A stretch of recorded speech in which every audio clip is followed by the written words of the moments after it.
Dear electronics lovers, welcome back to the series of basic electronics।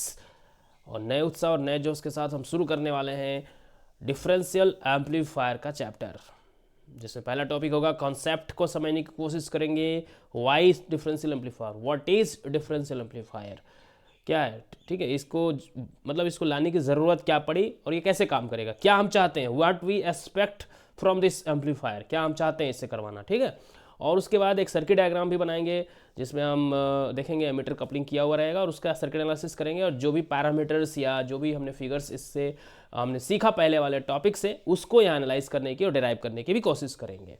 उसके बाद एक छोटा सा टॉपिक और होगा हमारा current mirror circuit, because sometimes it is use in association with differential amplifier sometimes. So हम इस टॉपिक को इसी सीरीज में इसी चैप्टर में इंक्लूड करते हुए पढ़ने की समझने की कोशिश करेंगे। So let us start our today's topic, that is concept of differential amplifier. ये कॉन्सेप्ट कहता क्या है? तो सबसे पहले मैं एक छोटा सा ब्लॉक डायग्राम बना लेता हूँ।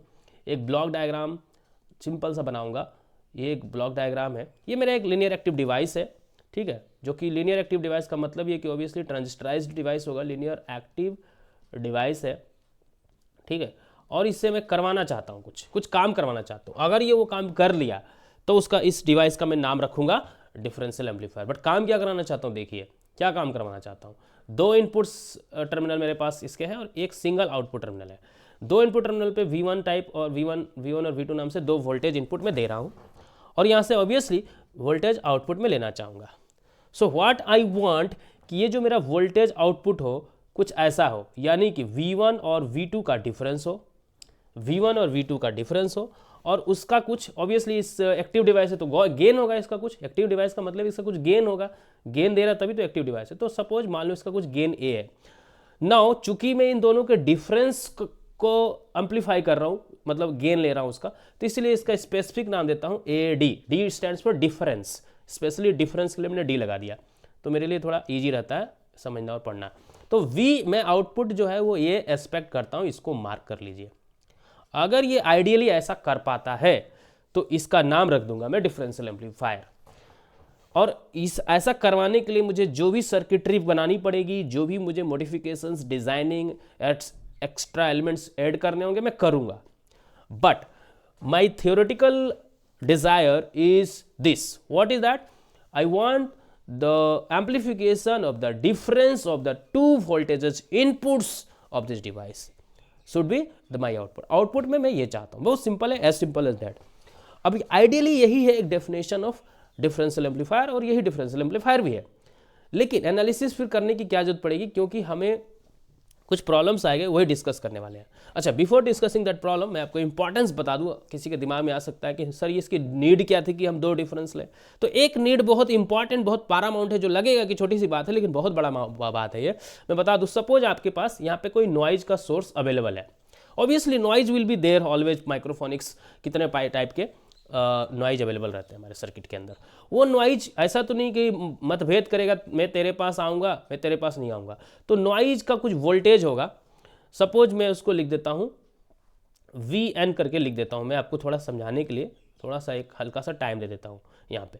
सपोज एग्जाम्पल के लिए कि आपका VN करके अवेलेबल है और VN मतलब नॉइज वोल्टेज, और इसकी वैल्यू बहुत नेग्लिजिबल होगी तो 1 माइक्रो वोल्ट ही ले लेते हैं, ठीक है, no problem.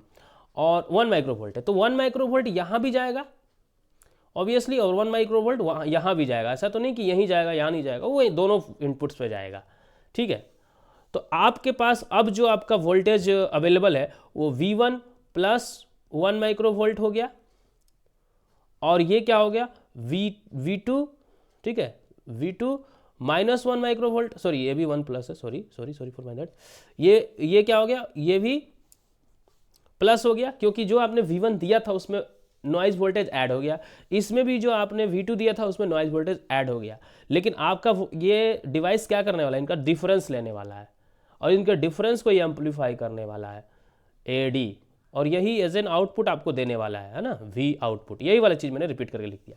Basically noise voltage बहुत सिंपल मैथमेटिक्स है, नॉइज वोल्टेज यहाँ भी ऐड हो गया, नॉइज वोल्टेज यहाँ भी ऐड हो गया। लेकिन आइडियली आप दोनों का डिफरेंस निकालोगे तो फिर क्या होगा, देखो सिंपली आपका V1 माइनस V2 ही बन जाएगा और आपका जो नॉइज है वो कैंसिल्ड आउट हो जाएगा ना, माइनस हो जाएगा। तो ये जो आपका बना इससे एडवांटेज क्या मिला कि नॉइज की अवेलेबिलिटी का इफेक्ट आपने नलीफाई कर दिया, आपने नॉइज के जो एग्जिस्टेंस था यहाँ पे उसको कहीं ना कहीं काउंटर कर लिया, नॉइज के इफेक्ट को आपने खत्म कर दिया, तो आया भी और चला भी गया, पता भी नहीं चला। आउटपुट साइड में आपका नॉइज नहीं आ पाया। अगर ये सिंगल होता तो इसमें ऐड होकर एम्पलीफाई हो चुका होता ना, और फिर आपका इधर में थोड़ा नॉइज होता तो इधर में मल्टीप्लाइड नॉइज होता, मतलब एम्पलीफाइड नॉइज होता। तो ये एक बहुत छोटा सा बात नहीं, बहुत बड़ी बात है ये।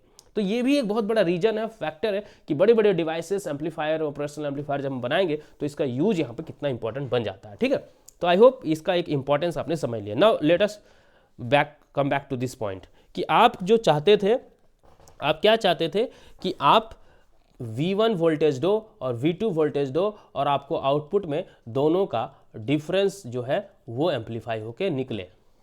ठीक है, आप ये चाहते थे, लेकिन देखिए अब होता क्या है, एक्चुअली में क्या होता है, ये आप चाहते हो आइडियली, ये आप चाहते हो आइडियली। ठीक है, तो मैं लिख देता हूँ आइडियली ये आप चाहते हो, बट देखो प्रैक्टिकली क्या होता है, प्रैक्टिकली क्या होने वाला है, कहानी में ट्विस्ट देखते हैं अब थोड़ा सा, बहुत इंपॉर्टेंट है, बहुत इंटरेस्टिंग है। इसको समझ गए तो आप पूरा डिफरेंशियल एम्पलीफायर का कॉन्सेप्ट समझ गए आप।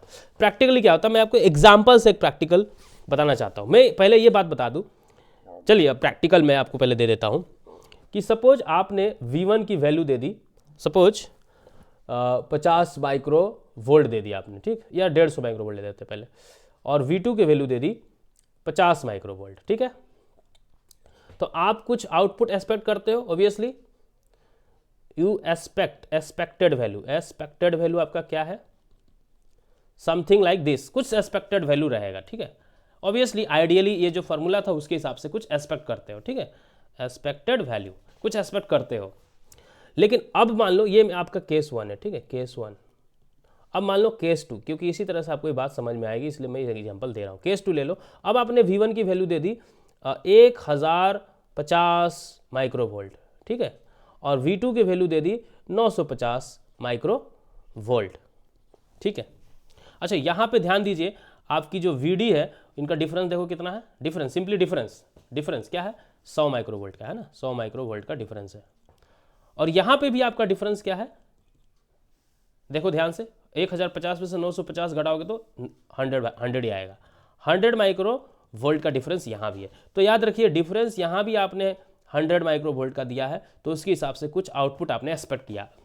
तो यहाँ भी आपने तो 100 वोल्ट का ही डिफरेंस दिया है, तो यहाँ भी आप आउटपुट वही एक्सपेक्ट करते हो, वी आउट कुछ एक्सपेक्ट वैल्यू जो आपने यहाँ वैल्यू पाया है, जो एक्सपेक्ट किया है, ऑब्वियसली 100 माइक्रो वोल्ट को एम्पलीफाई किया हुआ वैल्यू यहाँ पे आएगा, वही वैल्यू आप यहाँ पे एक्सपेक्ट करते हो, but you get not the expected value. समझने की कोशिश करिए, मैं अलग तरीके से बात को समझाने की कोशिश कर रहा हूँ कि आपने अब इसको मैं सिंपल लैंग्वेज में कहूँ तो मैं ये कहूँगा कि 150 और 50 माइक्रो वोल्ट जब देते हो तो आप डिफरेंस आप देते हो 100 माइक्रो वोल्ट का, तो उसके हिसाब से कुछ आपका आउटपुट मिलता है।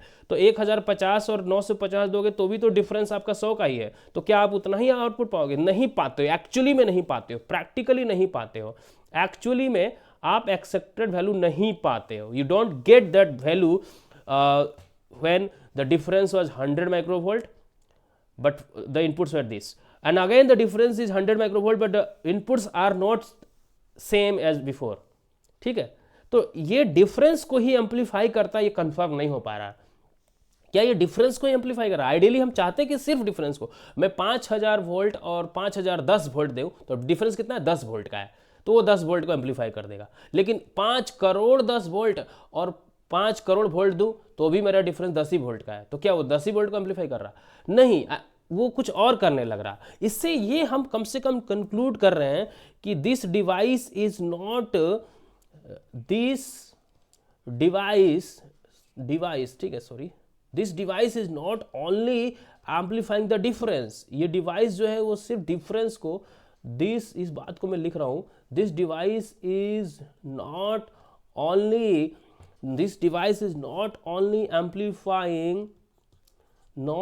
एम्पलीफाइंग merely the difference, और merely only तो मैंने लिख ही दिया है, तो मुझे merely का मतलब ही सेम होता है, लिखने की जरूरत नहीं है। This device is not only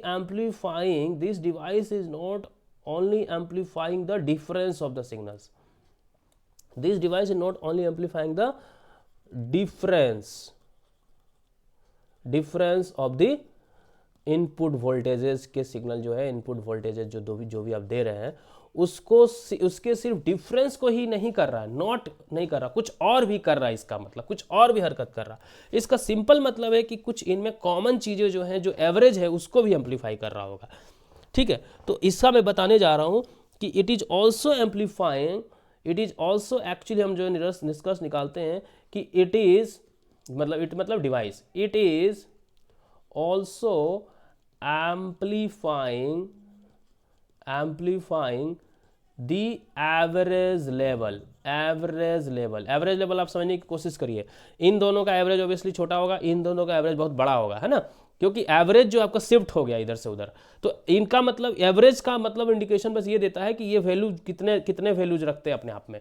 difference तो 5 करोड़ का और 5 करोड़ 10 का डिफरेंस उतना ही है, और 1 करोड़ और 1 करोड़ 10 का डिफरेंस उतना ही, और 10 रुपया और 20 रुपये का डिफरेंस भी उतना ही है। तो difference is not only affecting the things but the high level of things are also affecting. So इसका जो मीन लेवल होगा, यानी कि जो एवरेज होगा, इसका एवरेज अगर निकालो, मैं यही दिखा देता हूँ, इसका एवरेज निकालोगे, इन दोनों का एवरेज निकालोगे तो आएगा 100 माइक्रोवोल्ट। ठीक है, देख लो पहले, मैं ये जरूरी नहीं है, मैं एग्जांपल को समझाने के लिए बता रहा हूँ। इनका एवरेज है 150 प्लस 100 डिवाइडेड बाई 2 करोगे तो 100 आएगा। इनका अगर एवरेज निकालोगे, सिंपली इनका एवरेज, इसका और इसका एवरेज निकालोगे तो कितना हो रहा है, 1000 माइक्रोवोल्ट आएगा। ध्यान से देखो, अगर आप करो 1000 और 900, 1900 और 50 50 100, तो 2000 का 2 भाग, इसका सिंपली मैथमेटिक्स में बहुत अच्छे हो, बेसिक अर्थमेटिक्स है ये। तो इसका एवरेज 100 था इसीलिए कुछ और आया वैल्यू, इसका एवरेज 1000 था इसीलिए कुछ और वैल्यू आएगा। ये वाली वैल्यू और ये वाली वैल्यू सेम नहीं आएगी। इससे मतलब ये हुआ कि इस वैल्यू पे भी डिपेंड कर रहा है। So what I want to write here, it is also amplifying the average level. तो इसका मतलब मैं ये कहना चाहता हूँ, एवरेज लेवल क्या है, अगर मैं फिर से लिख लूँ, डिफरेंस, अगर आपका V1 इनपुट है और V2 दो इनपुट्स है आपके, तो आपका जो डिफरेंस है VD वो क्या है, V1 माइनस V2 है सिंपली। तो ये आप चाहते हो कि एम्पलीफाई हो, लेकिन ये और साथ में क्या कर रहा है, इसी कलर से लिख देता हूँ आपके लिए, ये V1 plus V2 divided by 2, ये क्या है, एवरेज। और इसका नाम रखेंगे ए, एवरेज को ए से लिखते हैं तो ए अच्छा नहीं लगता, हम इसको लिखते हैं सी मतलब कॉमन। ये कॉमन चीज़ है, ये डिफरेंस है तो ये कॉमन है। तो दो चीज़ें मेरे पास अवेलेबल हो गई, एवरेज भी है, सॉरी डिफरेंस भी है, एवरेज भी है, डिफरेंस भी है, एवरेज भी है। तो आइडियली हम चाहते थे कि आइडियली सिर्फ ये वाला ही क्या हो, एम्पलीफाई हो, आइडियली सिर्फ यही एम्पलीफाई हो। बट प्रैक्टिकली क्या हो रहा है, प्रैक्टिकली ये तो होगा ही होगा, ये तो ऐसा नहीं कि नहीं होगा, साथ में ये भी होगा, ये दोनों का एडिशन आपके आउटपुट में निकल रहा है। लेकिन हम चाहते हैं कि सिर्फ ये हो, ये ना हो। So what I am going to write it, try to understand here, what I am going to write is कि आपका जो आउटपुट है, हम चाहते हैं कि सिर्फ डिफरेंस को यानी कि V1 माइनस V2 इसको सिर्फ एम्पलीफाई करें और इसका एम्पलीफिकेशन का एक गेन हो, जिसको AD लिखते हैं। लेकिन इसके साथ साथ एसोसिएट हो जा रहा है क्या चीज़, प्लस हो जा रहा है, मैं रेड में लिख रहा हूँ जो मुझे नहीं चाहिए वो चीज़, ठीक है। V1 प्लस V2, ये ऑब्वियसली स्मॉल वाला है, इसका एवरेज वैल्यू ले लिया, इन दोनों का एवरेज भी एम्पलीफाई हो रहा है, तो इसका भी अपना कुछ गेन होगा, इसको गेन को AC लिखते हैं। This is your desired value, this is your not desired value, but whole value actually practically आ रहा है दोनों जोड़ के। इसको शॉर्ट में ऐसे लिख सकते हैं आप, V0 is equal to A0 into VD, sorry AD into VD, AD बार बार गलत लिख देता हूँ मैं, AD इंटू VD। लेकिन प्लस में क्या आ रहा है आपके साथ, प्लस में आ जा रहा है AC इंटू VC, ये चीज़ आ रहा है। तो आपका एक्चुअल जो आउटपुट आ रहा है ना, वो ये आ रहा है। इसमें AD क्या है, AC क्या है, आई होप आपको काफ़ी अच्छे से समझ में आ गया होगा। AD क्या है, AC क्या है, AD क्या है, मैं लिख देता हूँ आपके लिए, ये gain of the differential mode signal, इसका मतलब हुआ कि जो डिफरेंस ऑफ द सिग्नल्स है उसका वो गेन है।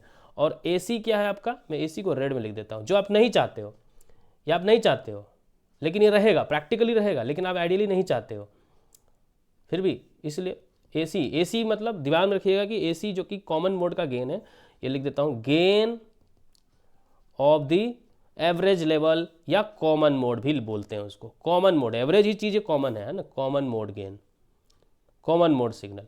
तो V1 और V2 आपने दिया, उसका कुछ डिफरेंस है, उसका गेन है ये, और उसका कुछ एवरेज है, उसका गेन है ये, दोनों का अपना अपना अलग गेन होगा।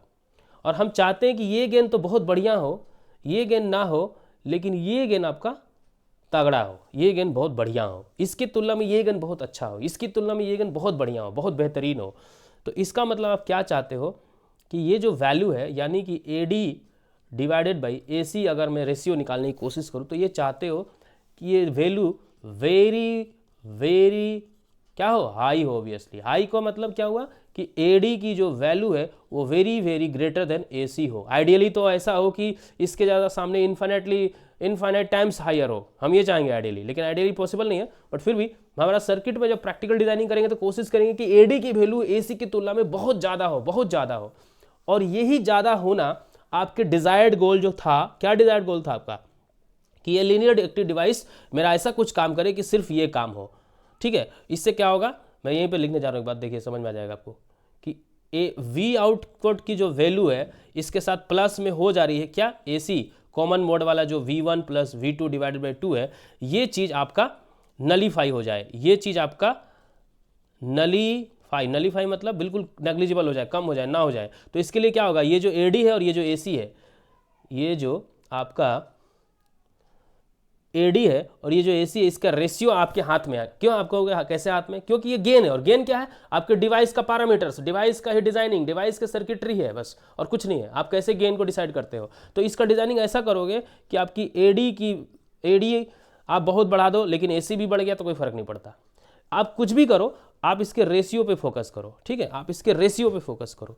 This ratio should be very very high. तो आप क्या, ये डिवाइस का नाम क्या पड़ जाएगा, डिफरेंशियल एम्पलीफायर। इसका नाम डिफरेंशियल एम्पलीफायर तभी होगा जब ये AD बाई AC का रेशियो वेरी वेरी हाई हो जाए। तो AD बाई AC का रेशियो इसका क्या है, फिगर ऑफ मेरिट है। फिगर ऑफ मेरिट मतलब इसकी कुछ क्वालिटी है, इसका मेरिट है, इसकी योग्यता है, इसका बढ़िया होने का सबूत है, इसके बढ़िया होने का एक क्वालिटी का नाम है। तो इसका एक स्पेशल नाम होना चाहिए, इसका नाम है CMRR, जो कि सबसे इंपॉर्टेंट पैरामीटर है एक डिफरेंशियल एम्पलीफायर का, और इसी के बारे में हमें सिर्फ समझना था फिलहाल। तो CMRR इसका नाम मैंने रख दिया। CMRR, आप बोलोगे ये क्या CMRR है, CMRR का फुल फॉर्म होता है, देखिए क्या कर रहा, कॉमन मोड मेरा कम से कम हो गेन, और मेरा डिफरेंशियल मोड का गेन तगड़ा हो, बेस्ट हो, बहुत बढ़िया हो। तो इसका मतलब हम चाहते हैं कॉमन मोड रिजेक्ट हो जाए। हम क्या चाहते हैं बेसिकली, हम क्या चाहते हैं, ये रिजेक्ट होना चाहते हैं। रेड में क्यों लिख रहा हूँ मैं बार बार इस चीज़ को, क्योंकि मैं इसको रिजेक्ट करना चाहता हूँ। I want this to be rejected, इसको रिजेक्ट करना चाहता हूँ, और इसको सेलेक्ट करना चाहता हूँ, और इसको मैं चाहता हूँ ये इसको सेलेक्ट करना चाहता हूँ। ये मेरा हो और ये मेरा ना हो, लेकिन हो रहा है दोनों, तो इन दोनों का रेशियो मेरा AD और AC का रेशियो ही डिसाइड करेगा। ठीक है, हम चाहते हैं ये चीज़ होना बस। तो इसीलिए सो फार सो गुड, ऑलराइट, बहुत अच्छे समझ गए होंगे आप। तो मैं इसका नाम रख देता हूँ कॉमन मोड का रिजेक्शन होना चाहिए भैया। कॉमन मोड रिजेक्शन का ये रेशियो है, ये रेशियो बताता है कि मेरा कॉमन मोड कितना रिजेक्ट हो रहा है और कितना रह जा रहा, यानी कि कॉमन मोड कितना है वो बता रहा। तो ये रेशियो अगर हाई रखेंगे तो कॉमन मोड का रिजेक्शन उतना अच्छा माना जाएगा, यानी CMRR की वैल्यू हाई हो तो बहुत अच्छी है। अच्छा, इसको रो से डिनोट किया जाता है। ठीक है, इसकी वैल्यू होती है कॉमन मोड का gain divided by differential mode का गेन, ये याद रखिएगा। इसकी वैल्यू जितनी ज़्यादा उतनी अच्छी हो। रो की वैल्यू अगर इन्फिनिटी हो तो ये एक आइडियल कंडीशन है, ऑब्वियसली कभी हो नहीं सकती आइडियली, लेकिन ये हम हमेशा चाहेंगे, याद रखिएगा। रो की वैल्यू इन्फिनिटी की तरफ टेंड होनी चाहिए। दैट्स वाई ऑपरेशनल एम्पलीफायर में हम हमेशा CMRR को इन्फिनाइट रखना चाहते हैं, क्योंकि डिफरेंशियल एम्पलीफायर का CMRR इन्फिनाइट होने से क्या फ़ायदा है हम समझ रहे हैं यहाँ पे। ठीक है, तो अब देखिए एक बात बता दूं डिफरेंशियल एम्पलीफायर के बारे में, दो तीन छोटी छोटी बातें, कि डिफरेंशियल एम्पलीफायर जो होता है वो basic building block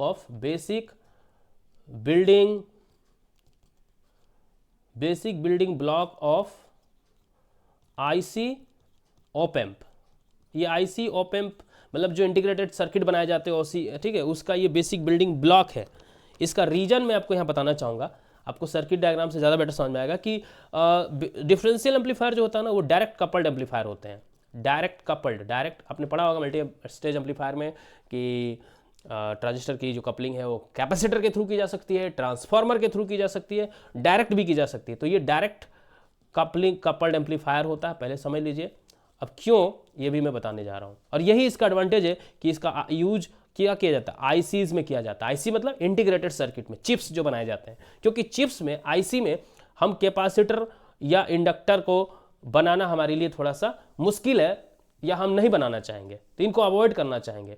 capacitor coupling के लिए कैपेसिटर बनाना पड़ेगा, ट्रांसफार्मर कपलिंग के लिए आपको इंडक्टर बनाना पड़ेगा, है ना। ट्रांसफार्मर बनाना है तो इंडक्टर तो चाहिए आपको। तो इन दोनों को आप क्या करना चाहते हो, we don't want to involve the configuration or the induction of these elements। तो इससे बचने के लिए आप डायरेक्ट कपलिंग करना चाहते हो, और डायरेक्ट कपलिंग करने से जो बेहतरीन आपका एम्पलीफायर बन पाता है वो क्या है, आपका डिफरेंशियल एम्पलीफायर ही है। तो डिफरेंशियल एम्पलीफायर एक डायरेक्ट कपल एम्पलीफायर है जो कि आईसी में यूज करने के काम आता है। क्यों, सो फॉर सो गुड, मैंने अच्छा खासा एक्सप्लेनेशन दे दिया है, और इसीलिए इसका यूज ऑपरेशनल एम्पलीफायर के आईसी चिप्स में इसका किया जाता है, ठीक है। तो डिफरेंशियल कंक्लूजन ये है कि एक डिफरेंशियल एम्पलीफायर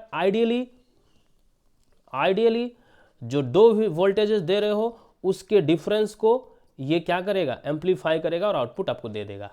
लेकिन प्रैक्टिकली ये क्या कर रहा है, आउटपुट में डिफरेंस का गेन तो दे ही रहा, लेकिन साथ साथ ये जो अनडिजायर्ड चीज़ है, इसको रेड से लिखूंगा, अनडिजायर्ड गेन जो कि AC और उसका जो, ठीक है, ये V1 प्लस V2 है, ठीक है, V1 है ये, इसका divided by 2, this is your average value, this is your common value, इसको बोला जाता है VC, इसको बोला जाता है VD।